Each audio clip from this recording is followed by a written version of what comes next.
We are Ole Miss Rebels. As Mississippi's flagship university, we dig deeper, see farther, work harder. We pioneered human organ transplants.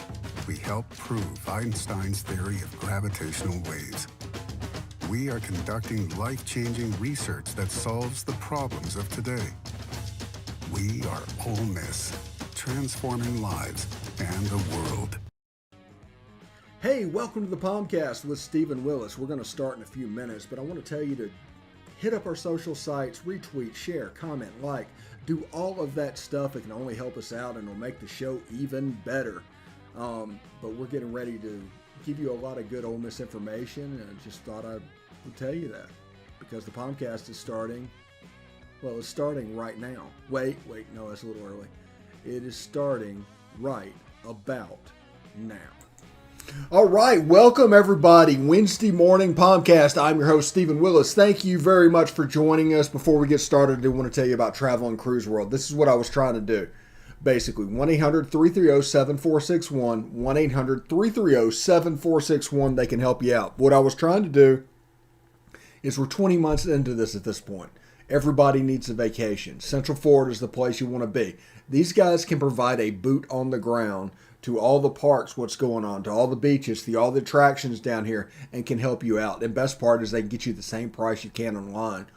Plus, you'll have this resource that's already here so your vacation can be perfect and not get ruined by an unexpected surprise. So give them a call, 1-800-330-7461, travelandcruiseworld.com. See Central Florida like a local. Down below, you can see where to catch us on podcasts. You can search Positively Ole Miss, leave a 5-star review. You can say whatever you want to, just leave a 5-star review. That'll help with the algorithm with people trying to find the channel. And also, if you want to watch the show, you can catch us on Old Positively or at the Stephen Willis on Twitter. You can catch us www.facebook.com/POMcast on Facebook, Positively Ole Miss on YouTube. Subscribe and hit the bell. You'll not only know that we're streaming, you'll know what we're streaming about. That'll come in really handy in the future. And also, we're on Twitch at Positively Ole Miss, all lowercase, all one word. Thank you very much for tuning into the show today. Today's show will be the Know Thy Enemy Vanderbilt episode. We'll go over the Vanderbilt Commodores. I'll tell you why I have a soft spot for them as well. Also, we'll do a little bit of PC highlights from the presser yesterday. I think Braylon Sanders, Ashanti Seastrunk, and Eli Acker spoke at the presser yesterday. We have some video of them.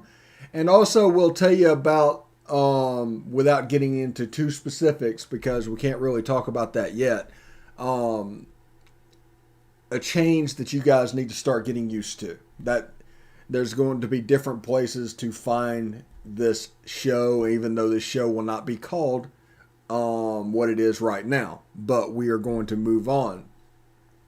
Basically, what we've done is essentially sold this show. We're still going to do it. It's going to be branded differently. It's going to be located in different places. So pay attention over the next month or so, and you'll know exactly where to get it, because I want to give you guys enough lead time to get where we need to go. And as soon as we can announce it, we will. But I want to get you used to the idea that we are changing locations, basically. Still happens. Positively Ole Miss is still a thing. We're still doing SEC After Dark, and we have a whole bunch of stuff with the Y'all's Conference Network. We're going to do all of that stuff. We got a Christmas present mid-December. It also potentially could be a time that the move happens around December 13th. Remember, the first week of December is basically going to be a quiet week anyway for us because I have a family vacation. And the fun thing is we're going to do all of that. And my treatment for my brain tumor, they're going to zap me 5 times right before Christmas. It's going to start on the 15th. So I'm probably going to set that one up for like a late in the afternoon type appointment, and then an early in the morning appointment after that. So because that is early signing day, in case you didn't know. But that's kind of the plan.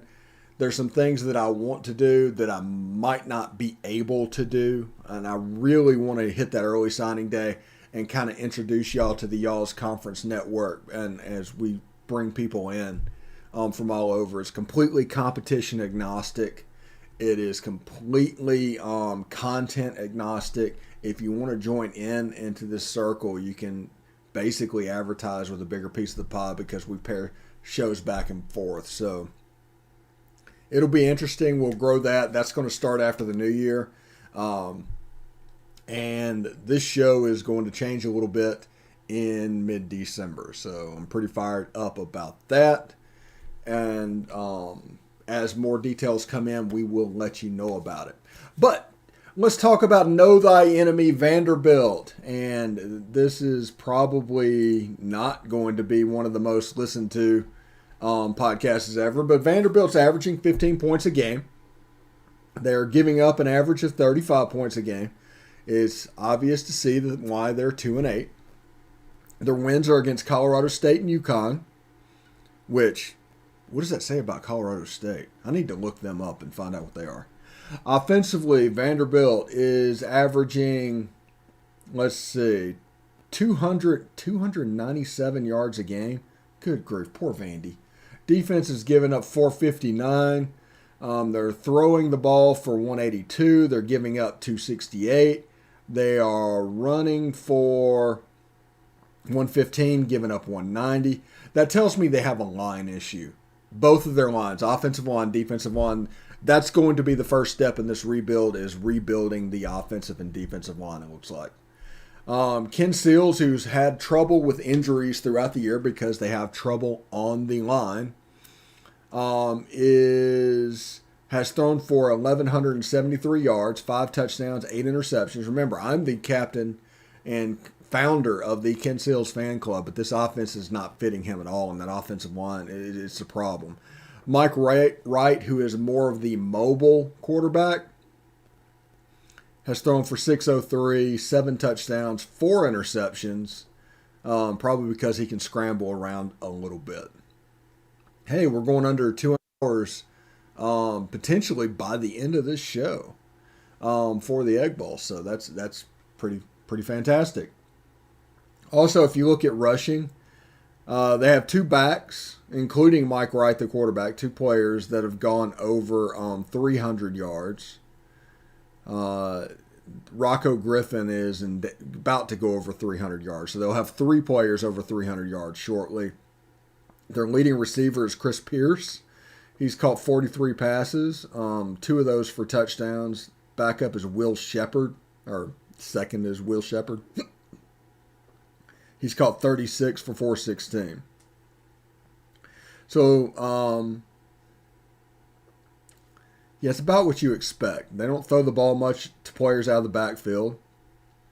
They've sacked the quarterback, looks like about 8 times.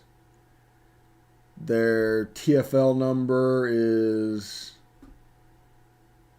their best one is Anthony Origi, and he has 9.5 tackles for loss. So that's actually a good number. And kind of the Vanderbilt defensive player number that we've come to expect. They've picked up the ball. It looks like they have 12 picks. So they're good at getting turnovers a little bit. Yeah, it's just one of those things, honestly. Their leading scorer is their field goal kicker. Their leading touchdown maker is Cam Johnson. You remember him from last year, but he is actually down the list on receptions. He is 4th on the team in receptions and 4th in receiving yards as well. So that's interesting. As good as he was with the team last year, he was kind of their whole thing. Ken Seals relied on him quite a bit. But he's 4th on this team. I'm not overly impressed with what has happened at Vandy at all. Colorado State, I did want to check them out as well. So we'll see what they're doing. They're 3-7, with a win over. They beat San Jose State. They dog stomped San Jose State. But wins over that, Toledo and New Mexico are their 3 wins. And then later in the year, it's starting to kind of fall apart on them. They got a nice road trip this weekend to Hawaii. So they should enjoy the heck out of that. So that is the know thy enemy Vanderbilt. We're not talking statistically about a team that should scare you much at all when it comes to what's going on and how, whenever you look at SEC teams, Vandy should not stand. Because Ole Miss should dominate on both lines. They should dominate, honestly, at skill positions. They have better players than Vandy has.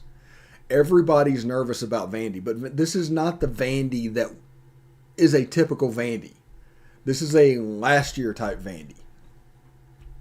Derek Mason, for all the good things about him, ran that program a little bit off of a cliff. And in doing so, just put Vandy in a horrible, horrible position. Now, I will always have a soft spot in my heart for Vanderbilt. Always. It just, they operated on my tumor. I was in neuro ICU 3 separate times, basically for the whole month of August. One year I was in neuro ICU at Vanderbilt. The standard of care I got was fantastic. I will always have a soft spot for Vanderbilt. There's no doubt about that. Now, in saying that, Vandy has issues talent-wise.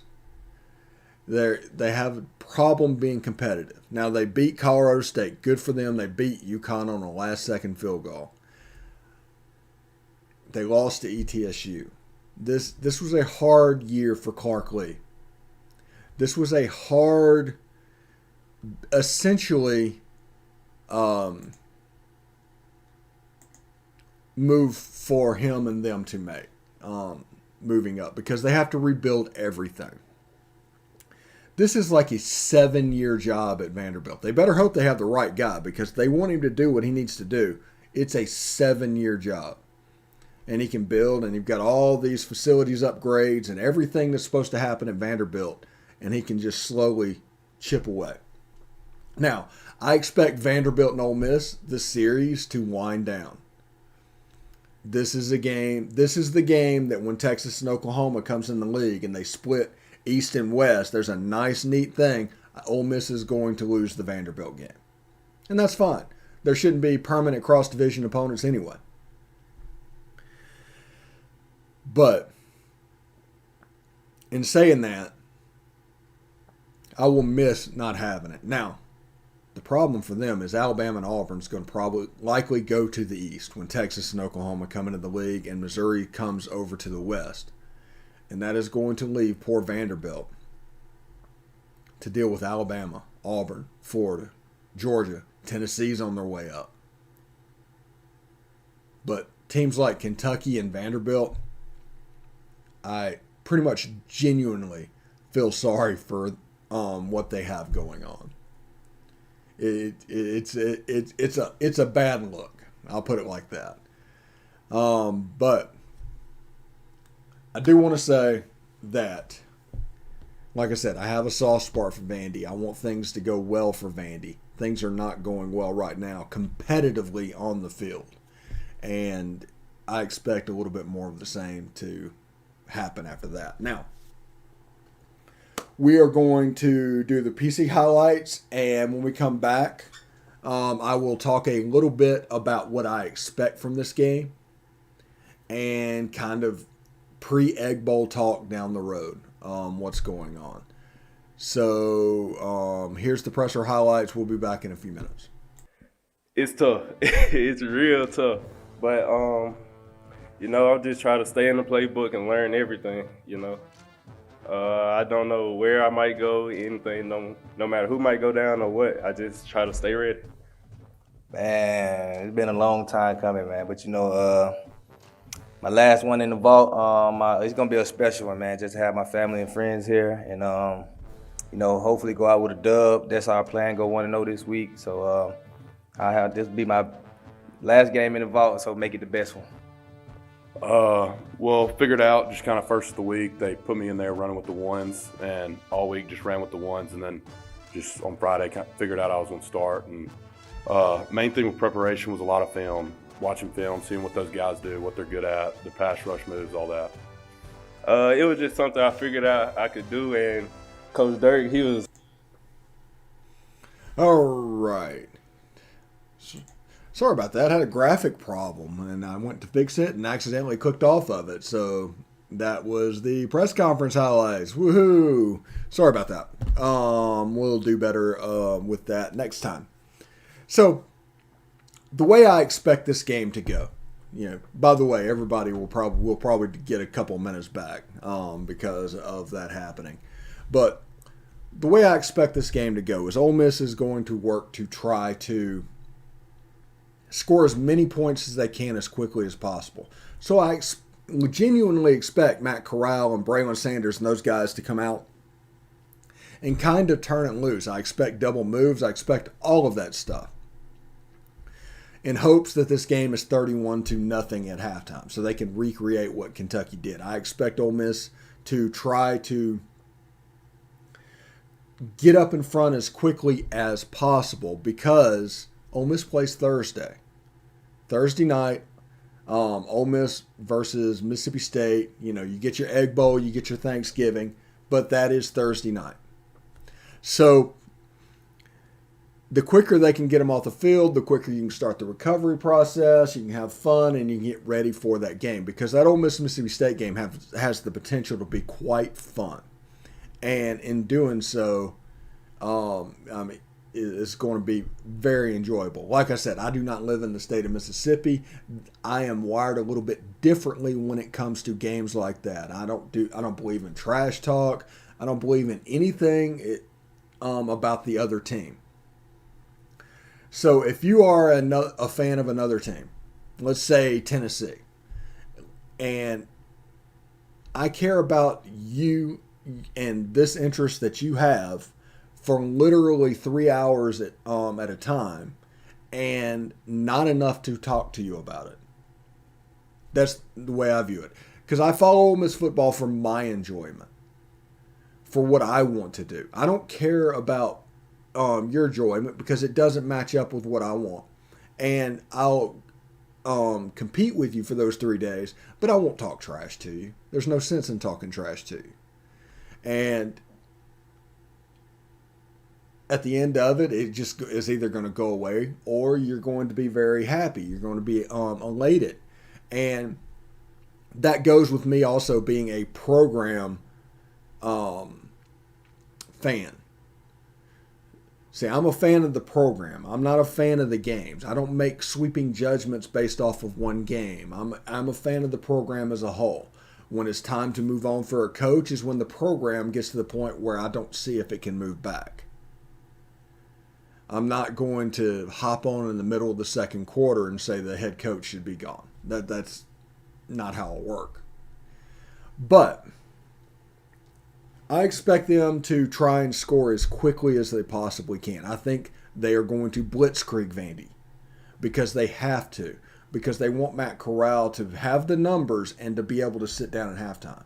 Think about this. They're trying to reignite Matt Corral's Heisman campaign, especially now that the weapons are back. You need numbers. He's going to have to throw for 350. He's going to have to throw for 4 or 5 touchdowns. How are you going to do that? And that'll be a blitzkrieg in the first half is the answer to that. I expect them to try and get chunk yardage for people that want to look at box scores leading up, but against Vanderbilt, he needs 300 yards, 400 yards. He needs a typical Matt Corral type performance. I expect him to not run a little bit because he's going to save that for the state game. I do expect him to run a little bit for the state game. So that's the way I see this game going. Now, will it? Who knows? Now, I'm just telling you what I think the game plan will be and what they want to do. And if that happens, all of a sudden you have Matt Corral putting up unbelievable numbers, well over 300 yards, a blowout of Vandy. They move up to 10th in the next week's college football playoff. Remember, everybody's talking about the college football playoff rankings because Ole Miss came in at ranked 12th. Fine. Do not get upset about these rankings because they don't matter until the last one. The last one matters. The rest of them don't. Because it's been proven that the college football playoff does a new ranking every time. One does not really influence the other. So if Ole Miss wins poorly against Vanderbilt, you'd think that, well, the polls might drop them a place or two. Oklahoma might go over the top of them. Well, it doesn't work. This is a new ranking. Ole Miss could be 18th next week.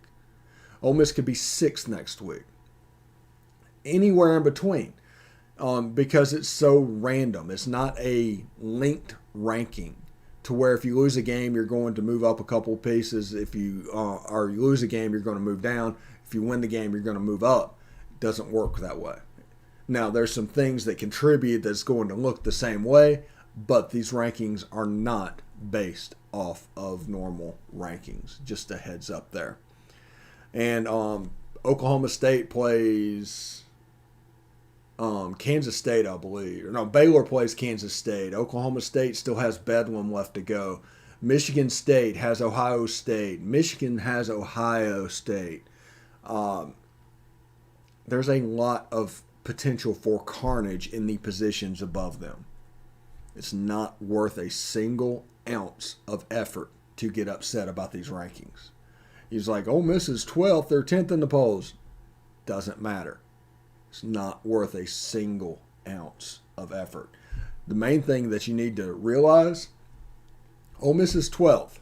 What does that mean? That means they're Access Bowl eligible, which means the Peach Bowl's in play, which means the Sugar Bowl's in play.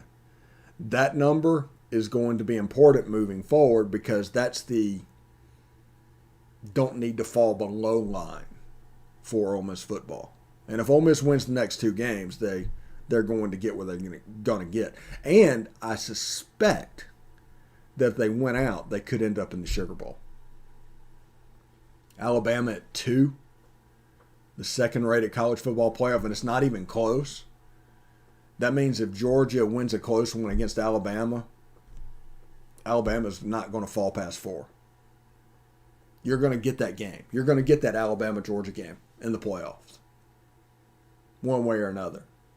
Now, if you have the Oregon or Ohio State and the usual suspects coming into things, I mean, Oregon, by the way, has Utah with 3 losses, and they're an underdog this week. There's carnage that, at this point in 2007, it looked like a high upset type of season. And then the last 3 or 4 weeks, just carnage happened. That's how LSU won the national championship that year, with 2 losses.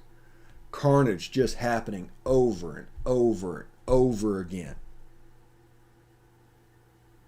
Remember, be careful with that. Because chaos and carnage, it's your buddy now. The only thing you do not need, the only thing, if Alabama is not going to lose to Arkansas and Auburn, which it honestly is possible, Bryce Young could go out in the first series and get hurt, and Alabama has to quarterback with the backup, and that would be a problem against a team like Arkansas. So something like that can happen. But the likely scenario is Alabama probably needs to roll. You need to root for Alabama to roll these next few weeks. If they have Bryce Young, if Alabama wins, they need to win going away if they're not going to lose.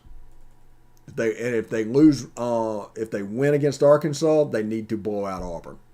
You don't need to root for the flip thing because you can't get to Atlanta regardless. So that's how you need to root moving forward. Also, big thanks to Mississippi State for that game against Auburn. That helped us out greatly. Thank you very much. And LSU, offensively, they've got problems. Defensively, pretty salty. So As more information hits about the transformational nature of the month of December for our show, we will let you know. And